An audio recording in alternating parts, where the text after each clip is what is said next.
Au début régnaient les ténèbres. Et soudain, le Big Bang a donné naissance à des éléments dont l'expansion est infinie. Le temps, l'espace et la matière. Chaque jour, de nouvelles découvertes éclairent les mystères stupéfiants de cet endroit que nous appelons l'univers.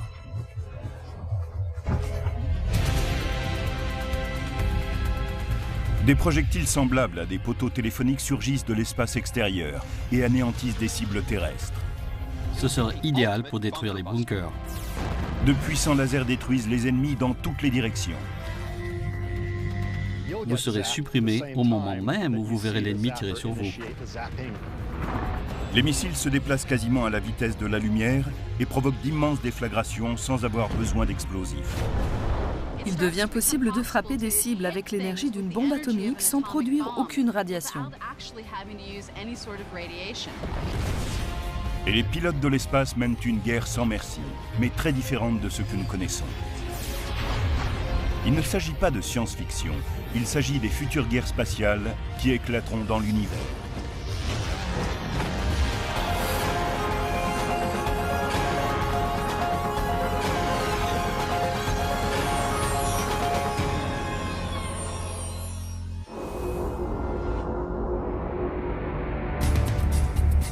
Projetons-nous dans un siècle. La frontière de l'infini est devenue le dernier champ de bataille. Une colonie de rebelles basée sur la Lune a déjà attaqué les colonies voisines. Un vaisseau spatial est parti de la Terre pour prendre position après l'échec des négociations. Quand tout le monde naviguera dans le système solaire, et peut-être même parmi les étoiles, il y aura forcément des désaccords. L'éventualité qu'éclatent des conflits est aussi importante qu'elle l'a été dans l'histoire de l'humanité. Avant que la colonie rebelle ne détruise d'autres vies innocentes, le vaisseau spatial lance un projectile d'une puissance inimaginable. Une bombe d'antimatière. L'antimatière est la même chose que la matière normale, mais les charges atomiques sont opposées. À la place d'électrons négatifs et de protons positifs, l'antimatière possède des électrons positifs et des protons négatifs. Quand la matière et l'antimatière entrent en contact, elles se détruisent instantanément et libèrent une quantité phénoménale d'énergie. Quand l'antimatière entre en collision avec la matière, toute la masse est convertie en énergie d'une efficacité de 100%. C'est beaucoup de puissance pour une mise minime. Même les armes nucléaires ne sont efficaces qu'à 1%. Quant aux armes chimiques, leur efficacité est infime. L'ogive d'une bombe à matière normale explose en entrant simplement en contact avec l'antimatière qui est à l'intérieur. La bombe antimatière, filant vers la colonie rebelle, est une masse d'antimatière entourée d'un champ électromagnétique. Juste avant l'impact, le champ magnétique est interrompu. On n'a même pas besoin de fusée. On a juste besoin que l'antimatière atteigne l'objectif désigné et le frappe. Ensuite, toute cette énergie est convertie et l'énergie de l'objet frappé provoque une énorme explosion.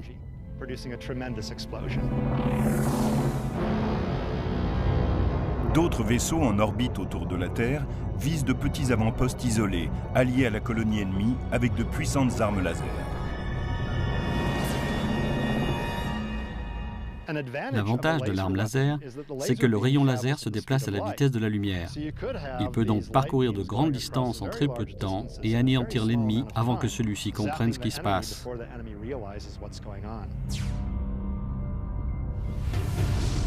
La lumière se déplace à la vitesse de 300 000 km par seconde. Il faudra à peine plus d'une seconde aux futures armes laser en orbite autour de la Terre pour toucher leur cible sur la Lune, située à 384 000 km.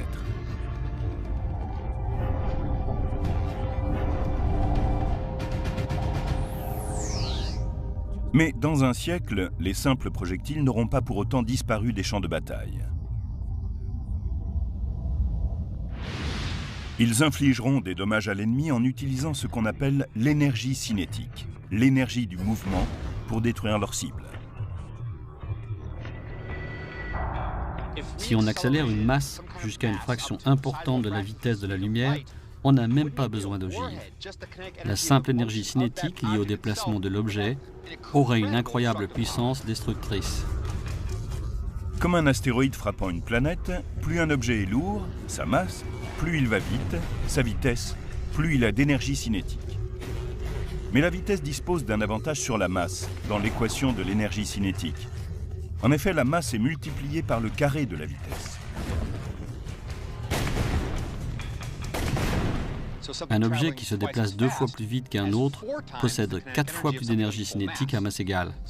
Donc, quand on projette un objet à très grande vitesse, il possède une grande énergie cinétique. Les différences d'énergie cinétique sont faciles à observer. Il suffit de frapper une cible avec 2 projectiles de même type, mais se déplaçant à des vitesses différentes. Cet expert en arme à feu va tirer 2 balles de plomb identiques. La première va être tirée avec ce revolver à canon lisse, la seconde avec ce fusil à canon lisse. Il y a un canon plus long et une charge de poudre plus importante. La balle va donc se déplacer beaucoup plus vite. Voyons cela. Tout d'abord, le revolver tire vers la cible à une vitesse relativement lente.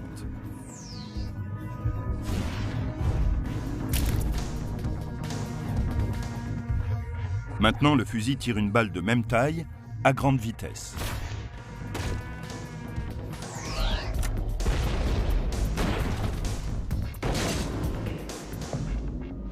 On peut voir à l'envers de la cible les dégâts causés par le revolver. Maintenant, regardez ce qu'a fait le fusil. Énergie cinétique plus grande, dégâts plus importants. Là-haut, dans le vide intersidéral, aucune atmosphère ne vient ralentir les objets.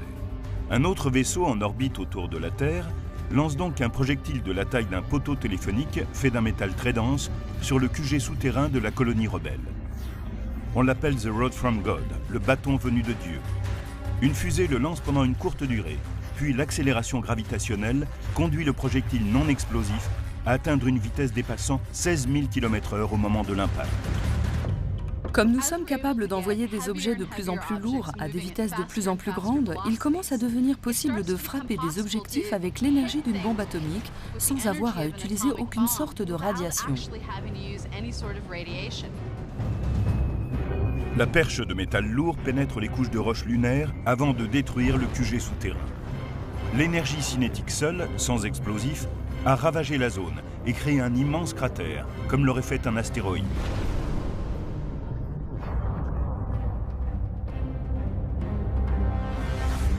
Mais quelles que soient les avancées dans le domaine des armes spatiales, l'un des principes de base de la guerre et de la technologie restera toujours valable. Je pense que c'est un caractère inévitable de la nature et de l'histoire humaine. L'invention d'une arme et son utilisation entraînent toujours une riposte, un moyen de la vaincre ou l'invention d'une autre plus performante. On verra donc toujours proliférer les armes, aussi loin qu'on se transporte dans le futur. Une fantastique riposte contre les armes à énergie dirigée, comme le laser, serait un dispositif de dissimulation, comme on en voit dans de nombreuses séries de science-fiction, comme Star Trek. Si l'on peut rendre un vaisseau invisible, alors l'énergie électromagnétique ne fait que la traverser. Mais la technologie qui rendrait un vaisseau spatial invisible et la puissance nécessaire pour créer des lasers capables de détruire des cibles importantes, très éloignées, sont bien au-delà de nos capacités actuelles. Aujourd'hui, aucune arme offensive n'est stationnée dans l'espace. Mais une guerre pourrait bien éclater là-haut au cours de la prochaine décennie, ou un peu plus tard. La future guerre spatiale pourrait sembler différente au premier abord. Je pense qu'il y aura des systèmes satellites et anti-satellites, des missiles et des satellites, mais aucun système habité par l'homme. Et pourquoi les satellites et les armes capables de les détruire seront-ils au cœur de la première guerre spatiale? Parce que les satellites jouent déjà un rôle essentiel sur Terre. Les États-Unis en particulier sont très dépendants de l'espace. L'armée ne pourrait opérer comme elle le fait à l'heure actuelle sans les satellites. Ils sont utilisés pour la communication, la navigation, le renseignement, qu'il s'agisse d'images ou de signaux. Beaucoup de choses sont faites par les satellites. Même les manœuvres au sol nécessitent d'avoir un positionnement très précis par GPS.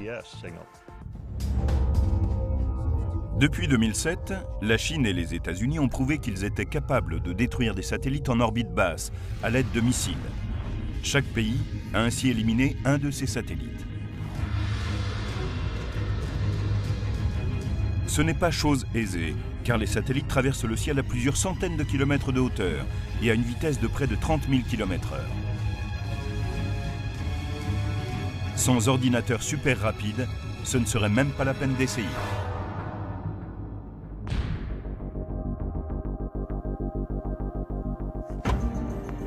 Frapper un satellite dans l'espace avec un missile, c'est comme au tennis. Essayer de toucher la balle de service de l'adversaire avec la sienne. Les chances que quelqu'un vise et évalue le temps avec suffisamment de précision pour que sa balle percute l'autre sont quasiment nulles. Mais pour un missile moderne, avec un système de traçage performant, ce n'est pas aussi difficile que cela. Les capteurs et les systèmes de traçage du missile sont en mesure d'évaluer en permanence le lieu et le moment où la cible sera touchée et de pouvoir opérer les corrections nécessaires en une fraction de seconde. Imaginez que cette petite balle de tennis utilise la même technologie, elle pourrait revoir sa trajectoire des centaines de fois pour être sûre de frapper l'autre.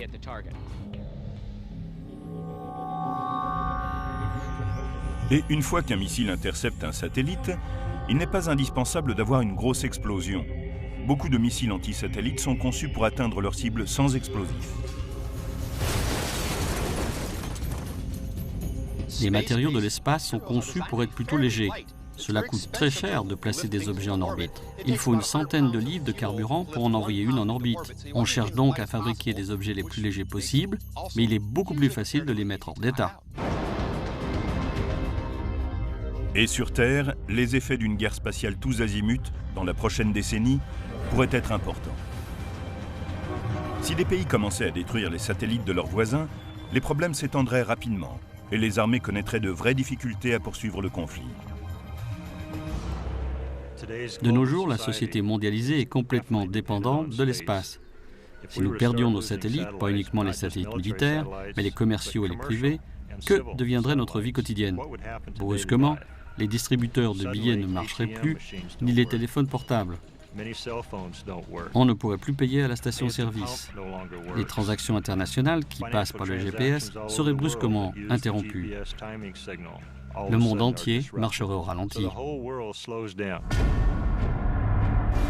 Et si une guerre spatiale finissait par échapper à tout contrôle, les missiles pourraient transporter des ogives nucléaires dans l'espace pour anéantir à coup sûr des cibles importantes dans une grande explosion. Mais nul ne sait à quoi pourrait ressembler une explosion nucléaire dans l'espace et à quel point elle pourrait être destructrice sur Terre.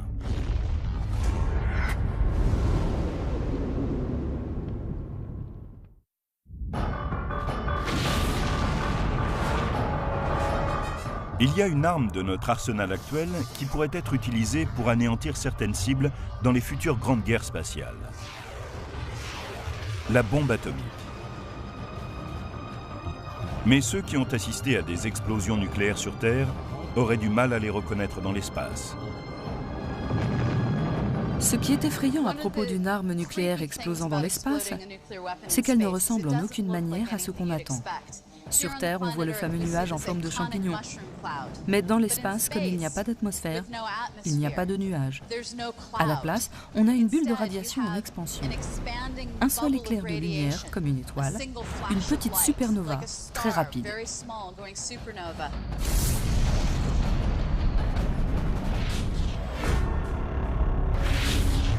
Dans les premières nanosecondes, des rayons gamma à haute énergie explosent dans toutes les directions, accompagnés d'un flash de lumière, suivi d'un nuage de radiation en expansion. L'onde de choc qui déchire les bâtiments sur Terre n'existe pas ici, puisqu'il n'y a pas d'atmosphère dans l'espace. Mais la sphère de rayonnement s'étend beaucoup plus vite et plus loin. C'est un peu comme la plupart des balles, mais là, ce sont les particules des radiations qui sortent et vont se déplacer sur de longues distances. Des rayons gamma, des neutrons, ils vont pénétrer les satellites, certains vont exploser en les traversant, d'autres frapper les équipements électroniques et causer d'immenses dégâts.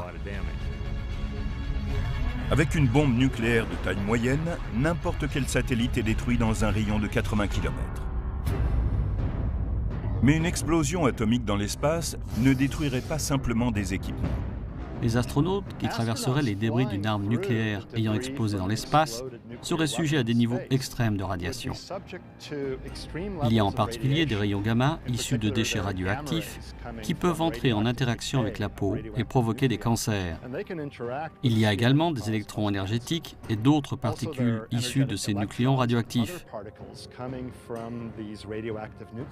Et tout cela endommage les tissus vivants.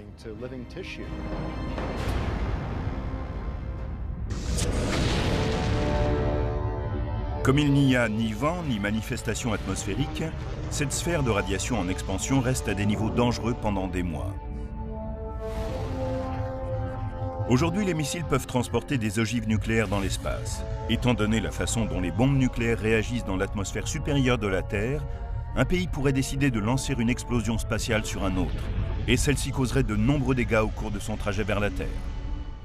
Si une arme nucléaire se déclenche au-dessus d'une partie importante de l'atmosphère terrestre, elle libère des rayons gamma, des radiations électromagnétiques de très haute énergie qui ionisent le gaz dans l'atmosphère, c'est-à-dire qu'ils éjectent les électrons des atomes et des molécules. Ces électrons sont projetés vers le bas et se déplacent à une vitesse qui est proche de celle de la lumière. Cela crée un incroyable courant électrique et cela peut engendrer de grandes différences de tension et de grosses surcharges de courant dans les équipements électriques sur Terre.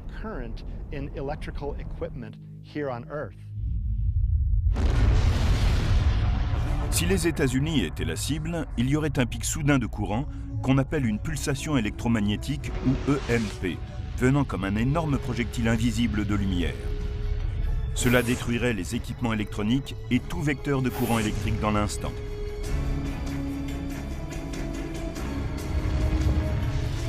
Sur Terre également, les explosions nucléaires produisent des EMP, mais dont les conséquences sont plus limitées. En explosant dans l'atmosphère, une seule déflagration nucléaire pourrait dévaster un pays entier. On a calculé que si l'on allumait une bombe nucléaire d'une mégatonne à une centaine de kilomètres au-dessus du Kansas, on mettrait la plupart, si ce n'est la totalité, des équipements électroniques des États-Unis hors service.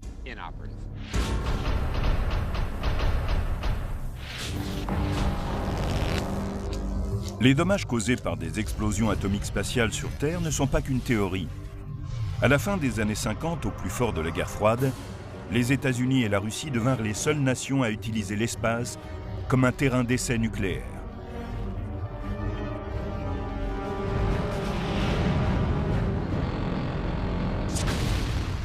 En 1962, l'un des derniers tests au-dessus de l'océan Pacifique a donné naissance à une impulsion électromagnétique qui a mis hors service tous les équipements électroniques de la Nouvelle-Zélande à Hawaï. De vastes zones peuvent être affectées par ces courants précis, et pas seulement la zone juste sous la bombe. Étant donné l'étendue des dégâts dans l'espace et sur Terre, les deux pays arrêtèrent ces explosions après moins de 20 tests. Pour éviter de frapper des satellites ou des vaisseaux alliés par de fortes explosions nucléaires qui manqueraient de précision, on pourrait utiliser dans l'espace des armes à feu. Mais si vous étiez chargé de la sécurité extérieure d'une station spatiale, penseriez-vous qu'un revolver classique pourrait faire feu sans l'oxygène de l'atmosphère et avec une très faible gravité? La poudre à feu possède en elle son propre oxydant, donc elle prendrait feu si vous vous débrouillez pour que le percuteur frappe l'extrémité de la balle au moment de sa sortie. Maintenant, est-ce qu'il serait possible d'éjecter la cartouche et de mettre la balle suivante dans le barillet? C'est une bonne question. Je ne suis pas vraiment sûr que l'arme tirerait plus que quelques coups avant de se bloquer et de cesser de fonctionner. Une grande partie du problème vient du fait que le métal déplace des pièces à l'intérieur du revolver et que celui-ci a besoin de lubrifiant pour bien fonctionner. Mais dans les conditions spatiales, le lubrifiant serait sans doute rendu inefficace. Si cette arme de poing était exposée au soleil, par exemple, elle deviendrait vraiment très chaude et ces différentes pièces seraient sans doute bloquées ensemble. Si elle n'était pas à la lumière du soleil, elle deviendrait vraiment froide et les pièces se bloqueraient alors. Le lubrifiant aurait du mal à jouer son rôle dans le vide de l'espace. Le plus grand problème, c'est qu'il perle, il se transforme en petites billes parce qu'il n'y a pas de gravité ni d'autre atmosphère.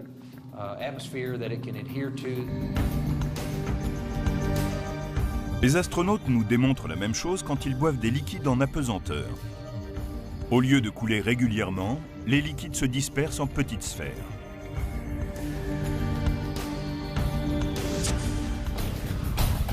Mais il y a un système qui fonctionnerait bien dans l'espace pour tenir à l'écart les méchants. C'est de tirer des balles avec un canon électrique. Celui-ci utilise pour propulser des balles des séries de puissants champs magnétiques. Les canons électriques actuels peuvent déjà lancer une balle environ 3 fois plus vite qu'un M16.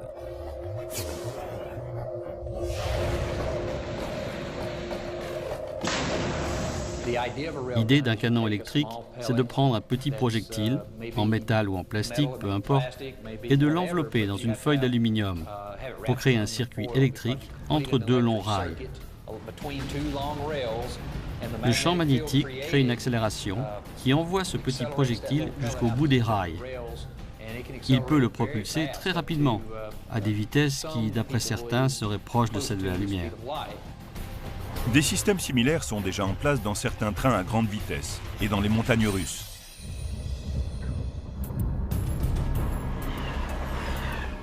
On a une série d'aimants qui propulsent un objet, soit en train, comme dans les montagnes russes, ou une balle destinée à frapper un objet dans l'espace.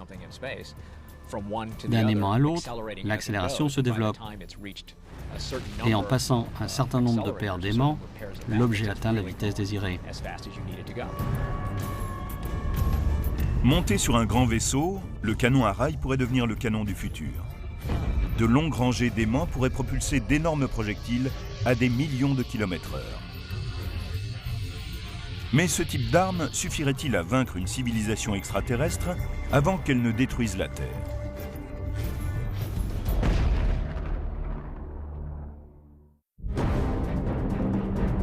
Dans une centaine d'années, les vaisseaux spatiaux pourront, en cas de conflit, réduire l'ennemi à néant grâce aux canons à rail qui détruiront leurs cibles sans explosifs.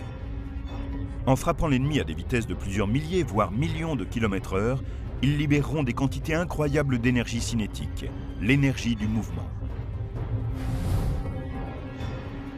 En 2008, l'armée américaine a testé les canons à rail les plus avancés. Grâce à une série d'aimants et un puissant courant magnétique, on a lancé un projectile de 3 kg à plus de 8000 km/h. On pense que cette arme, lorsqu'elle sera complètement opérationnelle, couvrira plus de 300 km. Une balle qui se déplace à 7 fois la vitesse du son fait beaucoup de dégâts. On est content lorsqu'elle est de notre côté dans un conflit. C'est le genre d'arme qui pourrait faire pas mal de dégâts si nous devions détruire la capitale d'une civilisation extraterrestre violente.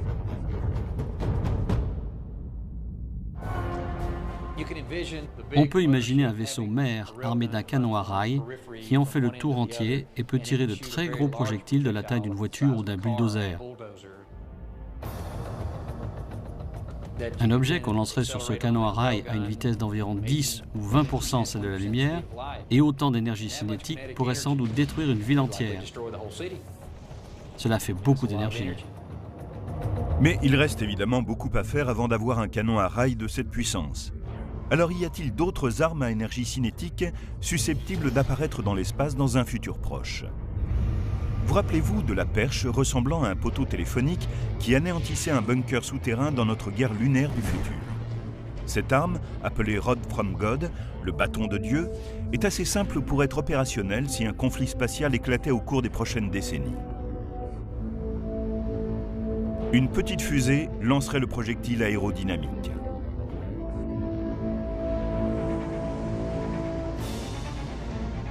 À la base, c'est une simple perche de métal, sans doute en tungstène ou en tout cas dans un matériel lourd, très solide. On la met en orbite, on la lance sur la cible, n'importe où dans l'espace, et on laisse simplement la gravité en accélérer la vitesse.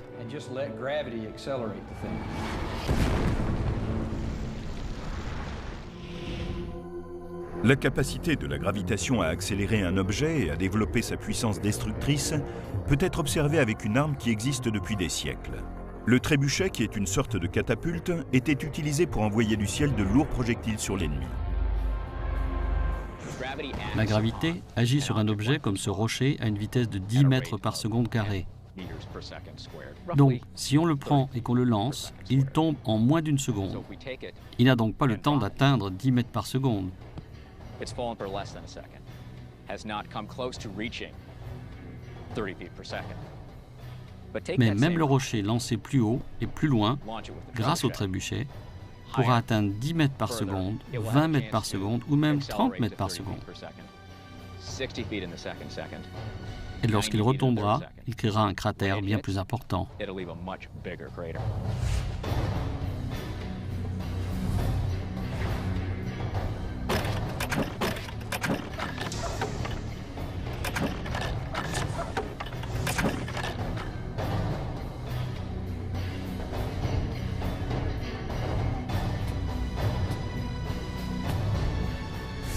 Ce rocher s'est déplacé dans les airs pendant environ 5 secondes, ce qui veut dire qu'au moment où il frappera, il aura atteint 35 mètres par seconde.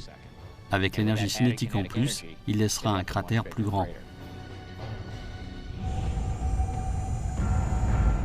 Dans les conflits qui auront lieu dans un siècle, une perche lancée sur la Lune aura un avantage sur le rocher du trébuchet.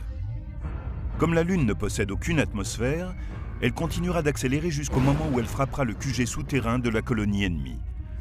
Elle s'enfoncera dans la roche lunaire et détruira le poste de commandement. Et si les séparatistes basés sur la Lune faisaient de même et lançaient vers la Terre une baguette depuis une plateforme spatiale? L'atmosphère terrestre ralentira sa chute, mais est-ce que ce sera suffisant pour empêcher la destruction d'un QG terrestre souterrain? Lorsqu'elle frappera l'atmosphère supérieure, elle aura une vitesse d'environ Mach 25, c'est-à-dire 25 fois la vitesse du son. Elle ralentira en traversant l'atmosphère, mais si elle devait frapper la Terre, elle y ferait un trou, car elle frapperait à 8000 ou 10 000 km/h. Alors la quantité d'énergie libérée dans un petit espace en un très court instant serait équivalente à celle d'une bombe nucléaire.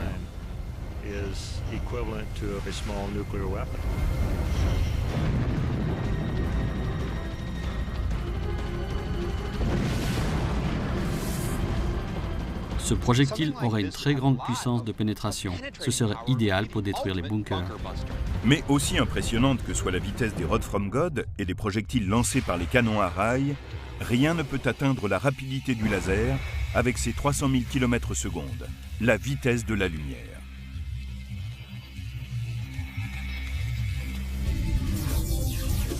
Les lasers ont toujours été les armes préférées dans les guerres spatiales des ouvrages de science-fiction. L'idée d'avoir un laser personnel est fascinante et très séduisante. J'aurais adoré en avoir un quand j'avais 12 ans. Tout comme les enfants veulent parfois être des cow-boys ou des bandits, j'aime bien l'idée d'avoir une arme indolore, instantanée, et qui fait de vous le plus fort du pâté de maison.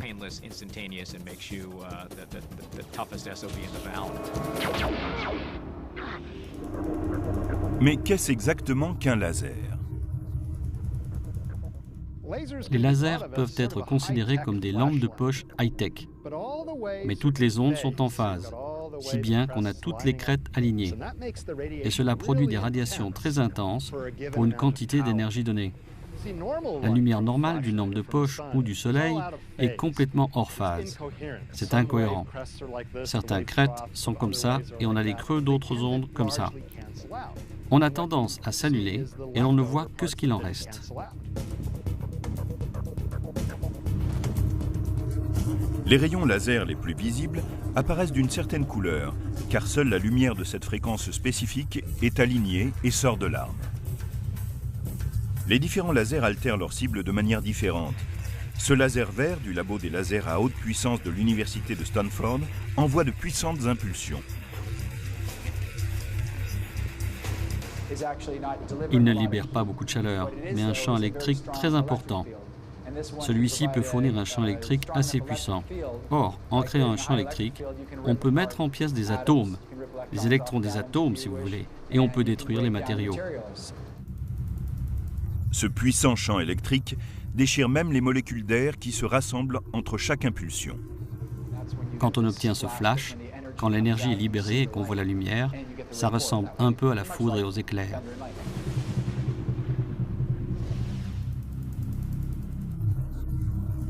Même si puissant qu'il a endommagé notre caméra pendant que nous filmions ces images. Les particules de poussière ont dévié une partie de l'impulsion vers la lentille et ont laissé une marque verte définitive sur le capteur numérique de la caméra. Au laboratoire, un autre laser prouve la puissance des ondes continues par rapport aux impulsions. C'est un rayon infrarouge. Il n'est donc pas visible à l'œil nu, mais ses effets le sont.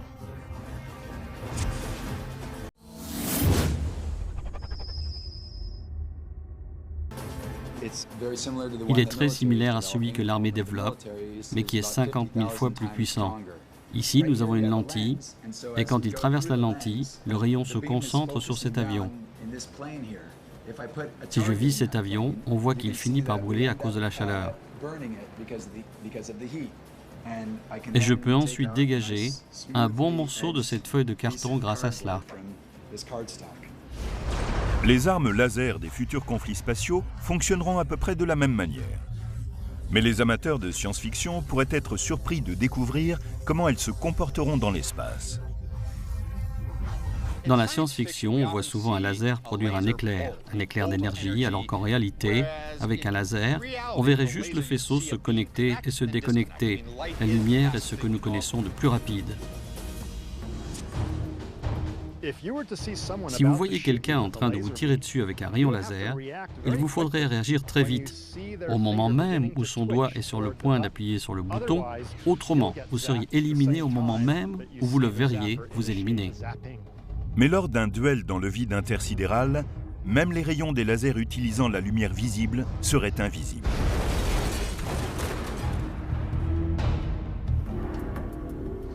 La raison pour laquelle nous pouvons voir ce rayon, c'est parce qu'il diffuse des particules de poussière dans l'air. Dans l'espace, il n'y a pas de particules de poussière, c'est le vide. On ne pourrait donc pas voir le faisceau, si ce n'est à travers la cible qu'il vise et les reflets générés par cette cible. Et comme le son ne peut se déplacer dans le vide, on ne retrouverait pas les effets sonores des films de science-fiction dans les vraies guerres spatiales. Même si, dans l'espace, les armes laser ne ressemblaient pas à celles des films, elles n'en seraient pas moins rapides et destructrices sur le terrain. Alors de quoi aurait l'air un combat réel dans l'espace? Il faudra le voir pour le croire.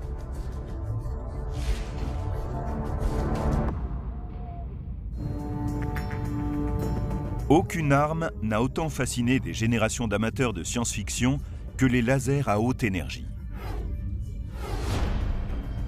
Et il est possible qu'au cours des prochaines décennies, des lasers soient assez puissants pour mettre hors service des satellites proches de la Terre, et ce, en un clin d'œil.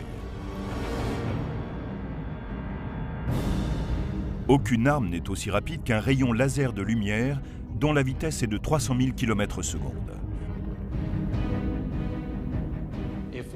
Si l'on arrivait à concevoir une arme de ce type qui puisse percer les blindages ennemis, ce serait formidable, car il suffirait de courant électrique pour l'alimenter.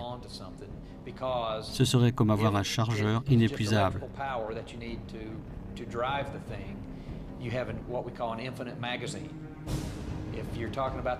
Alors que sur un vaisseau de guerre, quand on a un gros canon, on a besoin de balles et de poudre. Et l'on peut se retrouver à court de munitions. Si vous avez un système laser qui utilise simplement le courant électrique, vous n'avez plus besoin d'emporter des balles. C'est un vrai progrès.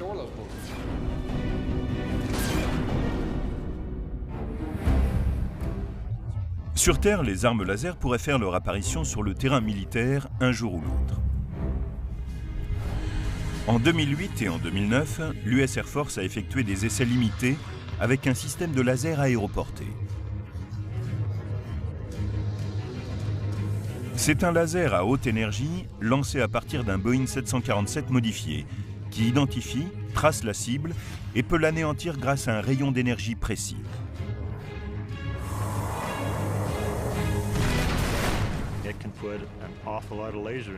Le laser peut dégager un volume d'énergie phénoménal quand l'avion vole à haute altitude. Il peut tirer et supprimer les missiles. Il s'agit donc d'un système antimissile. Le jour est proche où, grâce à la technologie, nous pourrons avoir des lasers de plus en plus petits. On pourra alors les placer sur des satellites et détruire des missiles qui traverseraient l'atmosphère.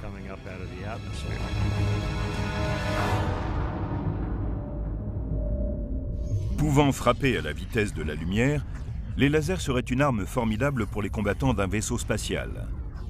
Mais les futurs affrontements entre vaisseaux spatiaux auront peu de choses à voir avec les combats aériens d'aujourd'hui, ou ceux des films de science-fiction. Nous sommes dans 2 siècles. Un vaisseau de ravitaillement et son escorte militaire sont interceptés sur leur trajet vers les colonies martiennes par des pirates de l'espace qui cherchent à se faire rapidement de l'argent. Aujourd'hui, dans l'atmosphère, les avions ont besoin d'avoir une portance. C'est la raison pour laquelle ils ont des ailes.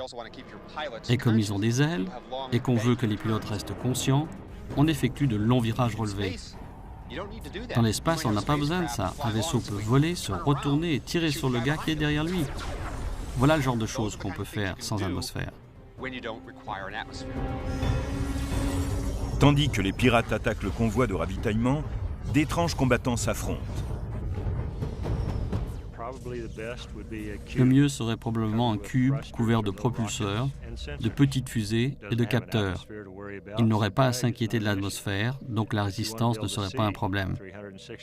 Si l'on veut avoir une vision à 360 degrés, en 3 dimensions et tirer dans toutes les directions, il faut un cube. Dans le vide intersidéral, les mouvements de ces étranges vaisseaux seraient assez différents de ceux que l'on observe sur Terre au cours d'un combat aérien. Il faudra pouvoir faire des mouvements beaucoup plus saccadés, qui nous permettent de tirer brusquement sur la gauche, puis sur la droite, tout en continuant à avancer. On peut lancer des fusées au hasard pour freiner le vaisseau, sans avoir peur de s'écraser sur la Terre, comme lorsqu'il y a une atmosphère. Mais s'il n'y a pas d'atmosphère pour ralentir les vaisseaux, n'atteindront-ils pas des vitesses où le pilote commencera à se désintégrer? C'est la question que nous pose Nicolas B. de Ziegler, dans l'Illinois. Il nous a envoyé un texto. À quelle vitesse les atomes du corps humain commencent-ils à se décomposer? Nicolas, ta question porte sur une erreur très répandue mais compréhensible. Il se trouve que les atomes restent stables, quelle que soit la vitesse, grâce à leur cadre de référence. En revanche, les humains meurent s'ils sont soumis à une accélération continue, supérieure à environ 10 G. Je dirais donc qu'il s'agit de la limite d'accélération au cours de voyages interstellaires, 10 G.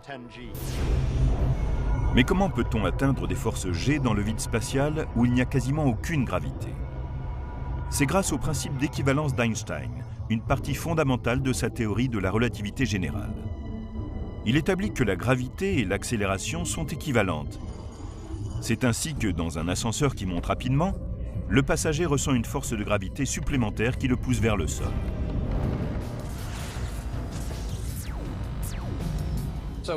Si on se déplace trop vite dans l'espace, qu'on est très secoué, le cerveau bouge trop rapidement à l'intérieur du crâne et l'on peut en mourir. Il serait préférable d'avoir des systèmes de guidage à distance pour éviter qu'un pilote ait à faire lui-même ce genre de manœuvre.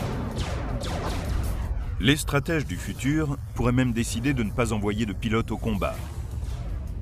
Dans ce cas, que serait un combat spatial sans pilote?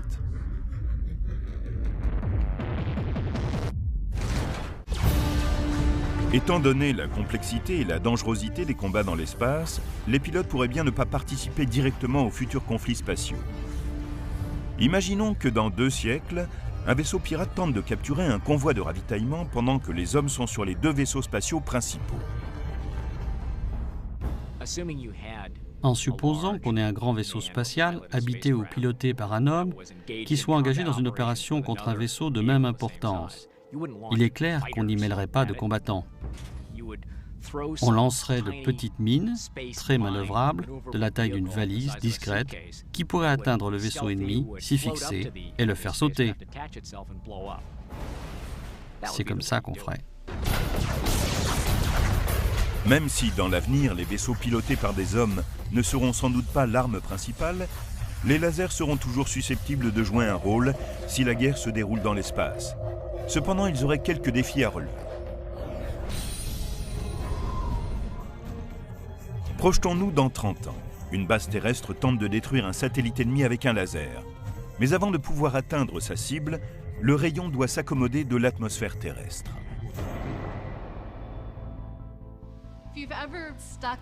Quand vous plongez une paille dans l'eau et que vous observez la forme qu'elle prend en traversant la surface, vous constatez qu'elle semble se plier. C'est parce que la lumière subit une courbure lorsqu'elle passe d'une matière à une autre. De même, les lasers, lorsqu'ils traversent l'atmosphère, doivent surmonter ce phénomène de réfraction. Donc, lorsqu'on cherche à viser depuis la Terre un objet se trouvant dans l'espace, on doit prendre en compte le taux de réfraction que l'atmosphère imprime à la lumière. Un laser déjà placé dans l'espace serait bien plus efficace pour détruire des satellites ou des vaisseaux spatiaux. Là-haut dans l'espace, il n'y a pas d'atmosphère. Donc, contrairement à ce qui se passe dans l'atmosphère, la lumière du laser n'est pas atténuée. Mais tant que les scientifiques n'auront pas trouvé une source d'énergie importante, assez légère pour être utilisée dans l'espace, les lasers ne seront jamais assez puissants pour détruire quoi que ce soit. Ce sont les mêmes limites énergétiques qui empêcheront les soldats de l'espace de disposer de ces armes. Tant que nous n'aurons pas de réacteur à fusion qui puisse tenir dans la batterie d'un téléphone portable, nous ne pourrons transporter ces armes très destructrices. Il faut beaucoup de puissance pour faire comme le capitaine Kirk qui tire, détruit et désintègre complètement son adversaire. J'aimerais savoir de quelle source d'énergie il dispose. Finalement, si les lasers ne peuvent être l'arme principale du futur, à quoi ressemblera un conflit lunaire dans un siècle? Comme souvent, les colonies connaissent des dissensions et cela provoque des conflits. On peut penser qu'il serait assez bref. L'environnement est tellement hostile qu'on aurait de la chance si on restait en vie. La force d'agression qui s'approcherait d'une colonie ennemie serait probablement assez petite, à cause des conditions difficiles et des coûts très élevés du transport des hommes et de l'équipement dans l'espace. Pour les mêmes raisons financières, les colonies seraient sans doute construites avec des matériaux légers et fins. Cela coûterait bien trop cher d'envoyer de l'acier inoxydable ou des matériaux blindés. Cela ne conviendra pas aux premières colonies qui, par conséquent, seront très fragiles. Donc une simple agression pourrait être très efficace. Je pense qu'on prendrait simplement quelqu'un pour transporter une bombe en se faufilant chez l'ennemi, ou il la ferait sauter. On pourrait aussi lancer un petit missile. Il serait très difficile à arrêter et pourrait tuer tout le monde sans difficulté. Mais si la force de frappe n'est pas capable d'éliminer du premier coup la colonie, elle pourrait devoir faire face à une contre-attaque à la surface même de la Lune. Dans l'espace intersidéral, même la plus petite blessure peut être une sentence de mort. Si un trou apparaissait dans une combinaison spatiale, l'air s'échapperait et le projectile qui l'aurait percé poursuivrait sans doute sa trajectoire jusqu'à l'individu qui se trouverait à l'intérieur. Alors comment aider cet homme? Comment lui prodiguer les premiers secours? Mais les futures guerres spatiales pourraient dépasser les technologies à la fois de l'homme et de la machine. Après tout, la puissance destructrice d'un phénomène naturel de l'univers a déjà été bien plus loin que tout ce qu'on a déjà fait.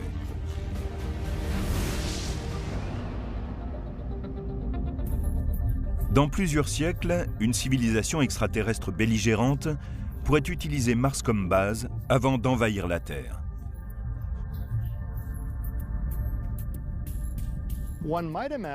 On pourrait rediriger un astéroïde ou une roche qui se déplacerait dans le système solaire de sorte qu'il frappe Mars. On pourrait lancer une fusée sur l'astéroïde afin de dévier légèrement son cours, de manière à ce qu'après avoir décrit un certain nombre d'orbites, il finisse par toucher Mars.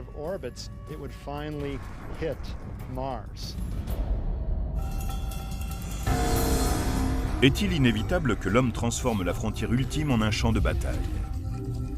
Les avancées des techniques de destruction pourraient-elles avoir leur équivalent dans le développement de la sagesse et de l'instinct de conservation? Les êtres humains pensent toujours qu'un jour prochain, on pourra dépasser ce besoin de se faire la guerre. Nous n'y sommes pas arrivés sur Terre et ce sera sans doute pareil dans l'espace. En 1967, la plupart des pays du globe ont signé le traité de l'espace, qui régit les activités des États en matière d'exploration et d'utilisation de l'espace extra-atmosphérique, y compris la Lune et les autres corps célestes. Mais on sait que les vols spatiaux vont devenir de plus en plus fréquents. Si au cours de l'un d'entre eux, on découvrait de précieuses ressources inexploitées, ce traité sera-t-il suffisant? Seul le temps nous dira si cet arsenal d'étranges armes spatiales est un avant-goût de notre futur ou un monde fantastique que nous pouvons éviter.